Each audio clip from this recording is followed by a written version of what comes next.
आज ही Doubtnut app download करें। Doubtnut पर होगा अब आपके सभी मैथ्स, केमिस्ट्री, फिजिक्स और बायोलॉजी डाउट्स का सफाया। बस अपने क्वेश्चन की फोटो खींचो, उसे क्रॉप करो और तुरंत वीडियो सोल्यूशन पाओ। Download now. नमस्कार दोस्तों, हमारा प्रश्न है कि कार्बन एवं हाइड्रोजन से मिलकर बने हुए एक यौगिक जो कि गैसीय यौगिक में कार्बन की प्रतिशत 75% है। ठीक है, यौगिक का अणुभार हमें दिया गया है जो कि है 16। तो इसका हमें अणुसूत्र यहाँ पर ज्ञात करना है। ठीक है दोस्तों, हमें यौगिक का अणुसूत्र यहाँ पर ज्ञात करना है। ठीक है, तो सबसे पहले दोस्तों हम क्या करेंगे, यहाँ पर हमें कार्बन और हाइड्रोजन से मिलकर बनी हुई है। ठीक है, तो दोस्तों हमें प्रश्न में क्या दिया गया है, यहाँ पर कार्बन जो कि इसका परसेंट कितना दिया गया है दोस्तों, वो है लगभग 75% के पास। ठीक है, अब दोस्तों हम कह सकते हैं कि यहाँ पर हमारे पास जो हाइड्रोजन होगा इसका परसेंट कितना होगा दोस्तों, यहाँ पर हमारे जो है ये जो यौगिक बना है वो कार्बन और हाइड्रोजन से मिलकर बना है। ठीक है, तो यहाँ पर दोस्तों कार्बन 75% है तो हमारा हाइड्रोजन कितना परसेंट हो गया, 25%। ठीक है, तभी तो दोस्तों ये हमारे टोटल मिलकर कितना होंगे, 100% के आसपास। ठीक है, तो दोस्तों हमने यहाँ पर जो कार्बन और हाइड्रोजन है इसका यहाँ पर परसेंट हमने ज्ञात कर लिया।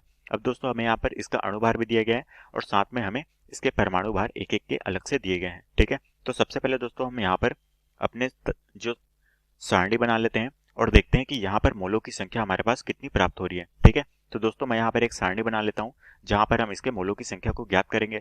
ठीक है, तो यहाँ पर दोस्तों ये हो जाएगा हमारा तत्व। अब दोस्तों हमारा जो तत्व है इसकी हम यहाँ पर लिख लेंगे प्रतिशत मात्रा, कि हमारी तत्व की प्रतिशत मात्रा कितनी है।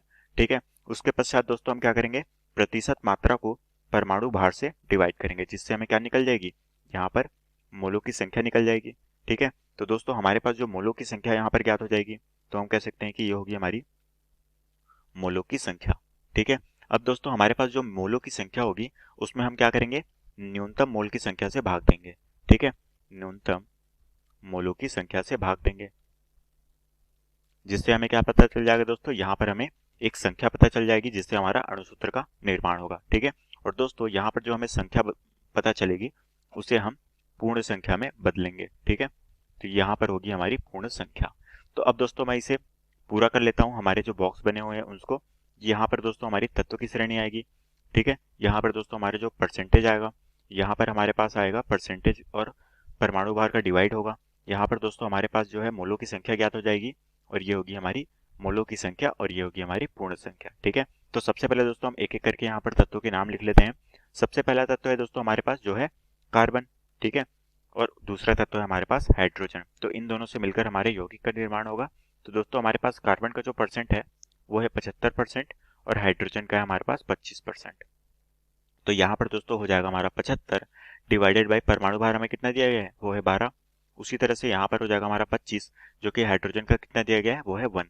ठीक है, तो दोस्तों जब हम इसे सॉल्व करेंगे तो हमारे पास क्या निकल जाएगी, मोलों की संख्या, जो कि इसे डिवाइड करेंगे तो हमारे पास आएगा 6.25 और इसे जब हम सॉल्व करेंगे तो हमारे पास आएगा 25।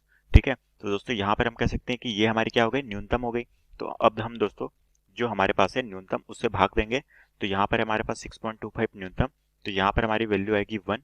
उसी तरीके से दोस्तों यहाँ पर हमारे पास 25 जो कि न्यूनतम कौन सी है, ये वाली है, तो इससे हम भाग देंगे तो ये हो जाएगी हमारे पास जो ये वैल्यू आएगी वो आएगी 4। ठीक है, तो दोस्तों हमारे पास पूर्ण संख्या कितनी प्राप्त हो रही है, वो है 1 और यहाँ पर आ रही है 4। ठीक है, तो दोस्तों हम कह सकते हैं कि यहाँ पर जो हमें अणुसूत्र प्राप्त होगा, अणुसूत्र जो हमें प्राप्त होगा वो कितना प्राप्त हो रहा है दोस्तों, कार्बन के लिए 1 है तो ये हो गया हमारा C1 और हाइड्रोजन के लिए 4 है तो ये हो गया हमारा C4। ठीक है, तो दोस्तों हमें जो अणुसूत्र प्राप्त हुआ है वो है CH4 और इसे दोस्तों इसका जो नाम होता है वो क्या होता है, इसे हम दोस्तों मेथेन के नाम से जानते हैं। ठीक है, तो ये हो गई दोस्तों हमारी मेथेन की संरचना। ठीक है, अब दोस्तों हम इसे देखते हैं कि इसका जो अणुभार है और हमें जो प्रश्न में अणुभार दिया गया है वो पूरी तरह से संतुलित होते हैं या नहीं होते हैं। ठीक है, तो दोस्तों हमें यहाँ पर अणुभार कितना दिया गया है, वो दिया गया है 16। ठीक है, तो दोस्तों हम कह सकते हैं कि यहाँ पर हमें जो प्रश्न में अणुभार दिया गया है तो हम यहाँ पर n की वैल्यू निकाल लेते हैं जो कि होगा हमारा अणुभार। ठीक है, अणुभार बटे हमारा क्या हो जाएगा दोस्तों, मूलानुपाती सूत्र का अणुभार। ठीक है, तो ये हो गया दोस्तों हमारा मूलानुपाती सूत्र का अणुभार। ठीक है, अणुभार। तो दोस्तों हमारे पास जो है यहाँ पर हमारे पास जो क्या प्राप्त हो रहा है, अणुसूत्र क्या है, वो है दोस्तों यहाँ पर CH4। ठीक है, जो कि है दोस्तों हमारे पास CH4 और दोस्तों साथ में हमारे पास क्या दिया गया है, अणुभार दिया गया है दोस्तों 16। ठीक है, तो दोस्तों यहाँ पर हमें अणुभार दिया गया है 16, तो दोस्तों यहाँ पर ये हो जाएगा 16। ठीक है, प्रश्न में हमें अणुभार दिया गया है जो कि है 16। और दोस्तों ये हमारे क्या होगा, ये होगा दोस्तों हमारा मूलानुपाती सूत्र। ठीक है, तो हम इसे कहेंगे मूलानुपाती सूत्र, जो कि हो जाएगा हमारे पास कितना दिया गया है, वो है CH4। ठीक है, तो दोस्तों ये हो गई हमारी 16। अब CH4 में दोस्तों कार्बन का कितना होता है, वो होता है 1। माफ कीजिए दोस्तों, कार्बन का होता है 12। ठीक है, उसी तरह से हाइड्रोजन का कितना होता है, वो होता है 1। तो ये हो जाएगा 1 इंटू हाइड्रोजन की संख्या कितनी है, वो है 4। ठीक है, तो दोस्तों यहाँ पर हो जाएगा हमारे पास 12, ये हो जाएगा दोस्तों प्लस। ठीक है, तो ये हो जाएगा हमारा 12 प्लस 1 इंटू 4। ठीक है, तो जब हम इसे सॉल्व करेंगे तो ये हो गया हमारा 16, ये हो जाएगा दोस्तों 12, और ये हमारा क्या हो जाएगा दोस्तों 4 इंटू 1 ही हो जाएगा 4। तो हम कह सकते हैं कि यहाँ पर हो जाएगी 16/16। ठीक है, जिसकी वैल्यू आएगी 1।